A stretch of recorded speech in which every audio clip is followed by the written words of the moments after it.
നമസ്കാരം. കൂടുതൽ വിളിച്ചിൻ്റെ യൂട്യൂബ് ചാനലിലേക്ക് സ്വാഗതം.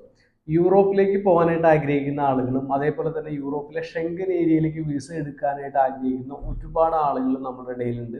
നമ്മുടെ ഇടയിൽ മാത്രമല്ല, എല്ലാ രാജ്യത്തു നിന്നും വിസയ്ക്ക് അപ്ലൈ ചെയ്യുന്ന ഒരുപാട് ആളുകളുണ്ട്. അപ്പോൾ അതുമായി ബന്ധപ്പെട്ട് 2014 മുതൽ 2023 വരെയുള്ള കണക്കാണ് ഷെങ്കൻ വിസ ഇൻഫോ എന്ന് പറയുന്ന സൈറ്റിൽ അപ്ലോഡ് ചെയ്തിരിക്കുന്നത്. അപ്പോൾ അതിൽ ഏറ്റവും ലേറ്റസ്റ്റ് ആയിട്ട് വന്നിരിക്കുന്നത് 2023 കണക്കാണ് വന്നിരിക്കുന്നത്. അതായത് ലോകം മുഴുവനുള്ള ആളുകൾ, അതായത് ഈ ആളുകൾ അല്ലെങ്കിൽ ആ രാജ്യക്കാർ ഷെങ്കൻ വിസയ്ക്ക് വേണ്ടിയിട്ട് അപ്ലൈ ചെയ്തിരിക്കുന്നതിൻ്റെ കണക്കാണ് പ്രൊവൈഡ് ചെയ്തിരിക്കുന്നത്. അതിനകത്ത് ഏറ്റവും കൂടുതൽ ആളുകൾ അപ്ലൈ ചെയ്തിരിക്കുന്ന രാജ്യം, ഏറ്റവും കുറവ് ആളുകൾ അപ്ലൈ ചെയ്തിരിക്കുന്ന രാജ്യം, അതേപോലെ തന്നെ എത്രത്തോളം വിസ ആപ്ലിക്കേഷൻസ് അവിടെ ചെന്നിട്ടുണ്ട്, എത്രത്തോളം വിസ ആപ്ലിക്കേഷൻസ് കിട്ടി, റിഫ്യൂസലായിട്ടുണ്ട്, അവർക്ക് അപ്രൂവൽ ആയിട്ടുണ്ട് എന്നുള്ളതിൻ്റെ കണക്ക് കാര്യങ്ങളെല്ലാം അതിനകത്ത് കൃത്യമായിട്ട് കൊടുത്തിട്ടുണ്ട്. അപ്പോൾ അതുമായി ബന്ധപ്പെട്ട് നിങ്ങൾ മനസ്സിലാക്കേണ്ട ഒരു കാര്യം എന്താ വെച്ച് കഴിഞ്ഞാൽ, പലരും വിസയ്ക്ക് അപ്ലൈ ചെയ്യുന്ന സമയത്ത് വിസ റിഫ്യൂസൽ ഉണ്ടോ എന്ന് ചോദിക്കാറുണ്ട്. കാരണം എന്താ വെച്ച് കഴിഞ്ഞാൽ 29 രാജ്യങ്ങളിലേക്ക് കൂടിയുള്ള ഒരു വിസയാണ് ഷെങ്കൻ വിസയായിട്ട് കൊടുക്കുന്നത്. അപ്പോൾ അതുകൊണ്ട് തന്നെ അതിനകത്ത് വിസ റിഫ്യൂസൽ സാധ്യതകളുണ്ട്. ഇത് മനസ്സിലാക്കിയിട്ട് വേണം വിസയ്ക്ക് അപ്ലൈ ചെയ്യാനായിട്ട്. 2023 കണക്കനുസരിച്ചിട്ട്, അത് ഇപ്പോഴാണ് പബ്ലിഷ് ആയിരിക്കുന്നത്, 2024 വന്നിട്ടില്ല, അത് ഇനി വരാൻ സമയമെടുക്കും. 2023 കണക്കനുസരിച്ചിട്ട് 10.3 മില്യൺ ആളുകളാണ് ഇവിടേക്ക്, അതായത് ഈ ഷെങ്കൻ ഏരിയയിലേക്ക് വിസയ്ക്ക് വേണ്ടിയിട്ട് അപ്ലൈ ചെയ്തിരിക്കുന്നത്. ആ അപ്ലൈ ചെയ്തിരിക്കുന്നതിൽ 8.5 മില്യൺ ആളുകൾക്കാണ് വിസ അപ്രൂവൽ ആയിരിക്കുന്നത്. അതായത് 1 കോടിക്ക് മുകളിൽ ആളുകൾ അപ്ലൈ ചെയ്തതിൽ 85 ലക്ഷം പേർക്ക് വിസ അപ്രൂവൽ ആയിട്ടുണ്ട്. 15 ലക്ഷത്തോളം പേർക്കാണ് വിസ റിഫ്യൂസൽ വന്നിട്ടുള്ളത്. അപ്പോൾ അതിനകത്ത് തന്നെ ടോപ്പ് 5 ആയിട്ടുള്ള 5 കൺട്രീസ്, അതായത് ഈ 5 രാജ്യങ്ങളിൽ നിന്നാണ് ഏറ്റവും കൂടുതൽ വിസയ്ക്ക് അപ്ലൈ ചെയ്തിരിക്കുന്നത്. അതിനകത്ത് ഒന്നാം സ്ഥാനത്ത് നിൽക്കുന്നത് ചൈനയാണ്.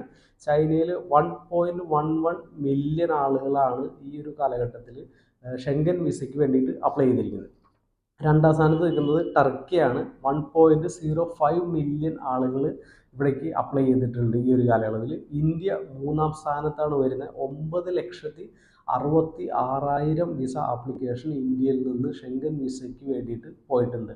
അത് ഇന്ത്യയിൽ 5 കോൺസുലേറ്റുകളാണ് നിലവിലുള്ളത്. ഈ 5 കോൺസുലേറ്റുകൾ വഴിയാണ് ഈ ഒരു 9,66,000 വിസ ആപ്ലിക്കേഷൻസ് അവിടേക്ക് പോയിരിക്കുന്നത്. 4-ാം സ്ഥാനത്ത് നിൽക്കുന്നത് മൊറോക്കോ ആണ്. 5,91,000 വിസ ആപ്ലിക്കേഷൻസ് ആണ് ഈ ഒരു കാലയളവിൽ അവർക്ക് പോയിരിക്കുന്നത്. റഷ്യയിൽ നിന്നും വിസ ആപ്ലിക്കേഷൻ പോയിരിക്കുന്നത് 5,20,387. ബാക്കി ഉള്ള രാജ്യങ്ങളുടെ കണക്കുകൾ ഇതിന് താഴത്തേക്ക് വന്നുകൊണ്ടിരിക്കാം. അപ്പോൾ എല്ലാ രാജ്യങ്ങളിൽ നിന്നും കൂടിയിട്ട് 10.3 മില്യൺ ആളുകളാണ് വിസയ്ക്ക് അപ്ലൈ ചെയ്തിരിക്കുന്നത്. വിസ കാറ്റഗറി എന്ന് പറയുന്നത് ATV എന്ന് പറയും, അതായത് എയർപോർട്ട് ട്രാൻസിറ്റ് വിസ എന്ന് പറയും. അതേപോലെ തന്നെ LTV ലോങ് ടൈം വിസാസ് വരുന്നുണ്ട്. USV യൂണിഫോം ഷെങ്കൻ വിസാസ് വരുന്നുണ്ട്. അതിനകത്താണ് ഷോർട്ട് ടൈം വിസാസ് എല്ലാം വരുന്നതിനകത്താണ്. പിന്നെ MEV എന്ന് പറയുന്നത്, അതായത് മൾട്ടിപ്പിൾ എൻട്രി വിസ എന്ന് പറയുന്ന കാറ്റഗറിയിൽ. അപ്പോൾ ഈ ഇത്രയും കാറ്റഗറിയിലായിട്ടാണ് ഇത്രയും ആപ്ലിക്കേഷൻസ് അവിടേക്ക് പോയിട്ടുള്ളത്. അതേപോലെ തന്നെ ഈ യൂറോപ്പിൽ തന്നെയുള്ള ഷെങ്കൻ ഏരിയയിലല്ലാത്ത രാജ്യങ്ങളും യൂറോപ്പിലെ മറ്റു ഭാഗങ്ങളിൽ നിന്നുള്ള ആളുകൾ, അതേപോലെ തന്നെ മറ്റു ഭൂഖണ്ഡങ്ങളിൽ നിന്നുള്ള ആളുകൾ എല്ലാ ആപ്ലിക്കേഷൻസും കൂടി കൂട്ടിയിട്ടാണ് ഇത്രയും ടോട്ടൽ വിസ ആപ്ലിക്കേഷൻ വരുന്നത്. ഇനി ഇതേപോലെ തന്നെ നമ്മൾക്കറിയേണ്ടത് ഇന്ത്യയിൽ നിന്നും എത്ര ആപ്ലിക്കേഷൻസ് പോയി, ഇന്ത്യയിൽ നിന്നും എത്ര അപ്രൂവലായി, ഏതൊക്കെ രാജ്യങ്ങളിലേക്കാണ് വിസ കൂടുതൽ കിട്ടിയിരിക്കുന്നത്, ഏതൊക്കെ രാജ്യങ്ങളിലാണ് വിസ റിഫ്യൂസൽ സാധ്യത കൂടുതലുള്ളത്.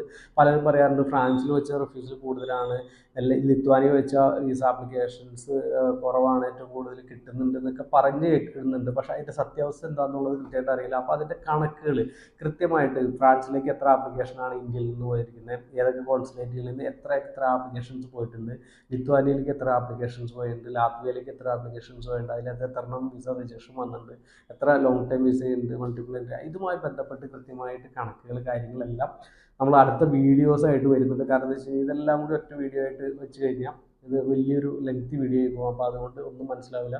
അപ്പോൾ അതുകൊണ്ട് ഏതൊക്കെ കൺട്രീസിലേക്ക് ഏതൊക്കെ വിസ ആപ്ലിക്കേഷൻസ് എത്രയൊക്കെ പോയിട്ടുണ്ട്, എത്രയൊക്കെയാണ് വിസ റിഫ്യൂസൽ വന്നിരിക്കുന്നത്, എത്ര പെർസെൻറ്റേജ് ആണ്, കഴിഞ്ഞ വർഷത്തെ അപേക്ഷിച്ച് എത്ര ശതമാനം കൂടുതലുണ്ട് എന്നുള്ള കാര്യങ്ങൾ കൃത്യമായിട്ട് നമ്മൾ അടുത്ത വീഡിയോയിലായിട്ട് നമ്മൾ ഷെയർ ചെയ്യുന്നുണ്ട്. അപ്പോൾ താല്പര്യമുള്ള ആളുകൾ ഷെങ്കൻ വിസ എടുക്കാനായിട്ട് ആഗ്രഹിക്കുന്ന ആളുകൾ ഇത്രയും ഒരു ഗ്രാഫ് കണ്ടു കഴിഞ്ഞ് കഴിഞ്ഞാൽ നിങ്ങൾക്ക് കുറച്ചും കൂടി ഒരു ഐഡിയ കിട്ടും. ഇപ്പോൾ എവിടേക്കാണ് വയ്ക്കുന്നത് എന്നുള്ളത് നിങ്ങൾക്ക് സജസ്റ്റ് ചെയ്യാൻ പറ്റും. അല്ലെങ്കിൽ എങ്ങനെ വയ്ക്കണം, ഏത് കോൺസുലേറ്റിലേക്ക് വയ്ക്കണം എന്നുള്ളതും, അല്ലെങ്കിൽ എവിടെ സബ്മിറ്റ് ചെയ്യണം എന്നുള്ള കാര്യങ്ങളെല്ലാം നിങ്ങൾ തീരുമാനിച്ചിട്ട് വയ്ക്കുക. അപ്പോൾ നിങ്ങൾ മനസ്സിലാക്കുക, ഷെങ്കൻ വിസ എന്ന് പറയുന്നത് ലോകം മുഴുവനുള്ള രാജ്യങ്ങൾ ഈ വിസയ്ക്ക് അപ്ലൈ ചെയ്യുന്നുണ്ട്. ഇത്ര അധികം 1 കോടിയിലധികം ആപ്ലിക്കേഷൻസ് ആണ് ഒരു വർഷം 2023 വർഷം മാത്രം ചെന്നിരിക്കുന്നത്. അത് 14 അപേക്ഷിച്ചിട്ട് 37% കൂടുതലാണ് ആപ്ലിക്കേഷൻസ് വരുന്നത്. അപ്പോൾ അത്രത്തോളം ആപ്ലിക്കൻസ് എല്ലാ വർഷവും കൂടുതൽ ആണ് വന്നുകൊണ്ടിരിക്കുന്നത്.